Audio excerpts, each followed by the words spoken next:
Hello friends, welcome to IICS platform. आज है 9th of May और 9th ऑफ मई का हम आज करेंगे करंट अफेयर। चलिए लेक्चर स्टार्ट करते हैं। फर्स्ट न्यूज़ है माइक्रोसॉफ्ट के ऊपर। देखो न्यूज़ क्या है, आप जानते हो माइक्रोसॉफ्ट वर्ल्ड की नंबर 1 कंपनी है।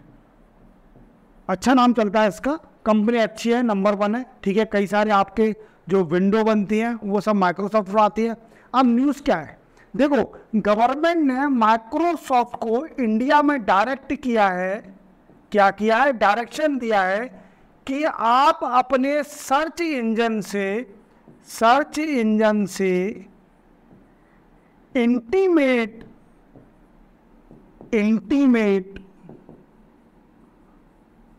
और नॉन कंसेंसुअल इमेज को हटा दीजिए, रिमूव कर दीजिए। मीन्स जो गंदी पिक्चर है, पोर्नोग्राफी है, उसकी इमेज को हटा दीजिए अपने सर्च इंजन से। देन आफ्टर आप जानते हो माइक्रोसॉफ्ट एक बहुत बड़ी कंपनी है और एक से एक एक्सपर्ट एम्प्लॉयज में काम करते हैं। हमारे इंडिया में आप जानते हो कि कानून बनते हैं, कानून बनने के साथ साथ इसमें कई सारे लूपहोल होते हैं जो कि एक्सपर्ट फाइंड आउट कर लेते हैं लूप होल को, और उसी लूप होल का यूज करके सरकार को भ्रमित किया जाता है। अब माइक्रोसॉफ्ट ने क्या किया, माइक्रोसॉफ्ट गई दिल्ली हाई कोर्ट। कहाँ गई? दिल्ली हाई कोर्ट में, क्योंकि उसने लूप होल ढूंढ लिया। किसके अंदर? अब दिल्ली हाई कोर्ट में गई, लूप होल ढूंढ लिया IT act, information technology act 2000। इस एक्ट के अंदर लोकल ढूंढ लिया। किसने? माइक्रोसॉफ्ट ने। अब IT एक्ट है क्या? देखो for your kind of information, IT act एक कानून है जिसमें जितने भी इंफॉर्मेशन टेक्नोलॉजी के जो भी टेक्नोलॉजी उसके कानून है वो पूरे इसके एक्ट के अंदर है। इसमें एक बार अमेंडमेंट हो गया है।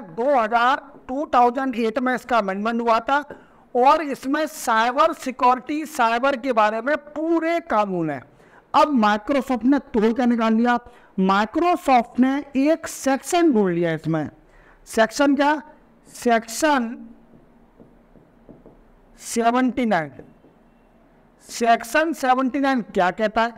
देखो सेक्शन 79 कहता है कि इंटीमेट पार्टी, जो इंटीमेट पार्टी है वो intimate party exempt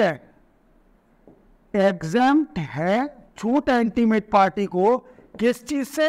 from liability for the third party data information communication link hosted by them. Hindi में समझते हैं क्या है। सेक्शन 79 कहता है कि इंटीमेट पार्टी कोई भी लायबिलिटी का और सजा से या कानूनी कार्रवाई से फ्री है अगर वो तीसरी पार्टी का डाटा, कम्युनिकेशन या कुछ इंफॉर्मेशन की लिंक को शेयर करती है तीसरे प्लेटफॉर्म पर या कहीं और प्लेटफॉर्म। तो लायबल कौन होगा? जिसका ये डाटा कम्युनिकेशन होगा, ना कि तीसरी पार्टी वेस्ट करती है। एक और एग्जाम्पल समझते हैं। जैसे कि मैं पढ़ा रहा हूँ आपको, अब पढ़ा क्या रहा हूँ? आपको पढ़ा रहा हूँ माइक्रोसॉफ्ट के बारे में, पर न्यूज़ क्या है, मैं तो थर्ड पार्टी हूँ। थर्ड पार्टी कौन है? मैं तो इंटीमेटरी हूँ। थर्ड पार्टी कौन है? माइक्रोसॉफ्ट। माइक्रोसॉफ्ट की न्यूज़ को मैं पढ़ा रहा हूँ, होस्ट कर रहा हूँ। Government, Delhi government high court के बारे में बता रहा हूँ। मैं एक इंटीमेटरी हूँ, ना कि थर्ड पार्टी हूँ। थर्ड पार्टी कौन है? माइक्रोसॉफ्ट और दिल्ली हाई कोर्ट। मैं उनकी लिंक को, डाटा को, कम्युनिकेशन को शेयर कर सकता हूँ आपके साथ, पर मैं कानूनी कार्रवाई के लिए लायबल नहीं हूँ। तो यही कानून के लूपहोल ढूंढ लिया माइक्रोसॉफ्ट ने और बोला कि हम थोड़ी बनाते हैं इंटीमेट और नॉन कंसेंसुअल इमेजेस, जो बनाती है थर्ड पार्टी, हम तो उसको लिंक को शेयर करते हैं। तो ये है न्यूज़ पूरी। चलते हम नेक्स्ट न्यूज़ पर। नेक्स्ट न्यूज़ है हमारी एस्ट्राजेनिका। देखो ये कंपनी है एस्ट्राजेनिका, एक कंपनी है जिसने कोरोना की वैक्सीन को बनाया था और ये कंपनी एक ब्रिटिश कंपनी है। इसने एस्ट्राजेनिका कंपनी एक ब्रिटिश कंपनी है जिसने कि कोरोना की वैक्सीन बनाई थी, जिसका नाम था ब्रिटिश में वैक्स, ये नाम याद रखना क्योंकि आपसे पूछा सकता है कि कोविशील्ड जो वैक्सीन है उसका ब्रिटेन में क्या नाम था, तो वैक्स जेब्रिया, ये नाम याद रखना, वैक्स जेब्रिया। अब ये वैक्सीन क्या वैक्सीन है, ये वैक्सीन हमारे इंडिया में जो कोविशील्ड वैक्सीन लगी थी ये वही वैक्सीन है। इसको इंडिया में कोविशील्ड के नाम से बोला गया था और ब्रिटेन में इसको बोला गया था वैक्स जेब्रिया के नाम से। किस नाम से, वैक्स जेब्रिया। अब न्यूज़ क्या बच्चों, न्यूज़ ये है कि अपन बेस समझते हैं। पहले क्या हुआ, कुछ लोगों ने ब्रिटिश जो कोर्ट है वहाँ पेटिशन लगाई कि एस्ट्राजेनेका की जो वैक्सीन है, कोरोना वैक्सीन है जिसका नाम है वैक्स जेब्रिया, वो साइड इफेक्ट कर रही है। क्या कर रही है, साइड इफेक्ट कर रही है। क्या साइड इफेक्ट कर रही है, थ्रोम्बोसाइटोपेनिया सिंड्रोम, जिसको अपन कहते हैं TTS। क्या बोलेंगे, थ्रोम्बोसाइटोपेनिया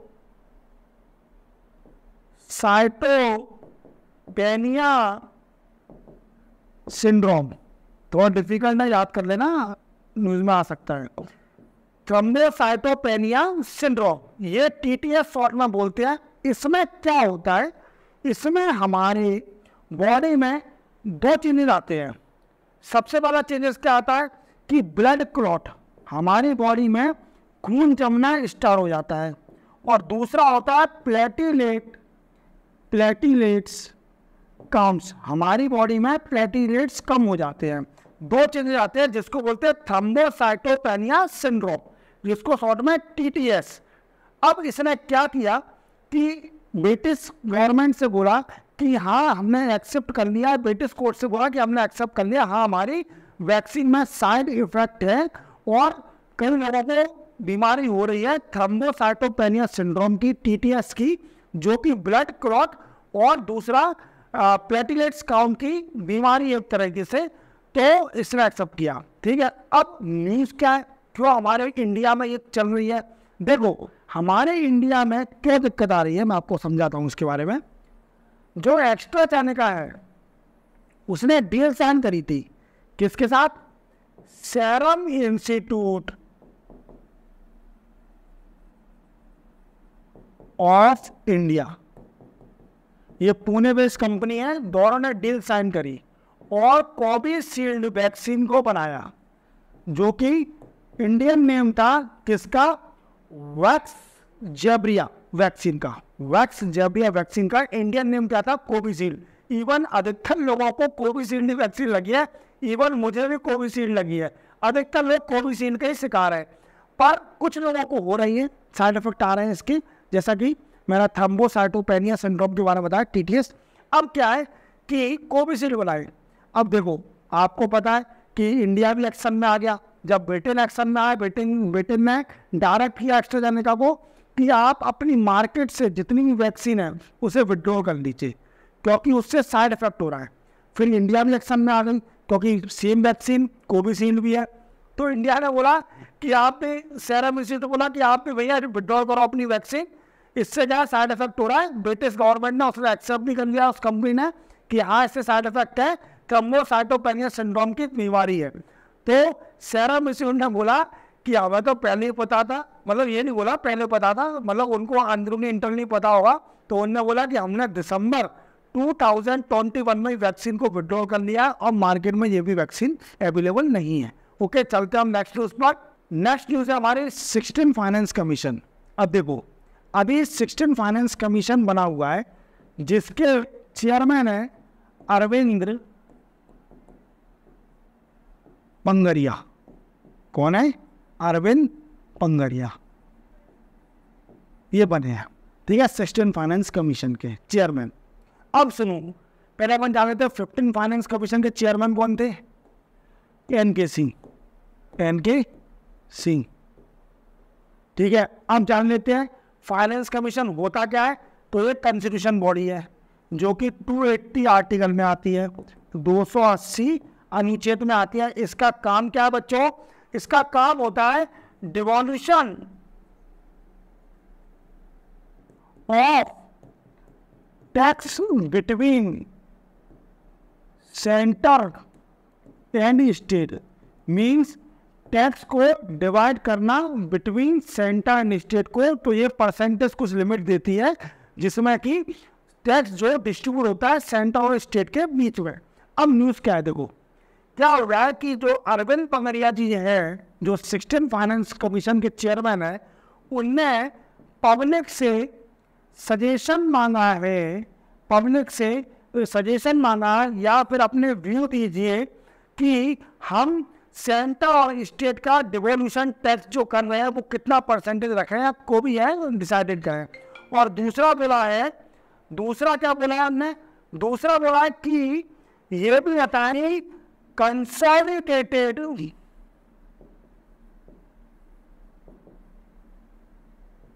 फंड ऑफ स्टेट को कैसे बढ़ाया जाए, कंसोलिडेटेड फंड ऑफ स्टेट को कैसे बढ़ाया है। ये बच्चों किस आर्टिकल में आता है, article number 266 clause 1, consolidated fund of state article number 266 clause 1। तो ये न्यूज़ है फाइनेंस कमीशन की। 16 फाइनेंस कमीशन के चेयरमैन कौन है, अरविंद पंगरिया, जिनने पब्लिक से व्यू मांगा है, सजेशन मांगा है for the to work, that is devolution of tax between state and center, and second thing augment of consolidated fund of state. These are the two suggestions which Arvind Pangaria, chairman of 16 finance commission, demanded from the public. Okay, चलते हम next उस पर। Next में से हमारी RBI के ऊपर देखो आरबीआई ने क्या किया है बच्चों। आरबीआई एक तो जानते होंगे, ये तो सभी लोग जानते हैं, रिजर्व बैंक ऑफ इंडिया है, अपनी सेंट्रल बैंक है। ओके, अब ये क्या करती है, बैंकों पे आपको पता है कंट्रोल करती है, ठीक है। अब इसने क्या किया है, इसने मीटिंग करी है। मीटिंग किसके साथ करी है, with bank and stakeholder. अब किस विषय पे करी है, सबसे बड़ा क्वेश्चन बनता है किस विषय पर मीटिंग करी है। तो इसने मीटिंग करी है यूपीआई आप जानते होंगे, फोन पे, पेटीएम, गूगल पे इंडिया में चलाते होंगे, ये क्या है, यूपीआई है। यूपीआई जब क्यूआर कोड करते हो दैट इज अ यूपीआई। इसका फुल फॉर्म होता है unified payment interface. Unified payment interface उसके इंफ्रास्ट्रक्चर को कैसे बढ़ाए जिससे कि यूपीआई का ट्रांजैक्शन बढ़ सके। यूपीआई के ट्रांजैक्शन को, इंफ्रास्ट्रक्चर को इंक्रीज करने के लिए आरबीआई ने बैंक और स्टेक होल्डर के साथ मीटिंग करी है कि हमें यूपीआई का इंफ्रास्ट्रक्चर बढ़ाना है जिससे कि ज़्यादा लोग पेटीएम और फ़ोन पे और गूगल पे का यूज़ करें। इसी के साथ हमारा 9 मई का करंट अफेयर कंप्लीट होता है। मिलते हैं कल 10 मई के करंट अफेयर के साथ। Thank you so much. जय हिंद।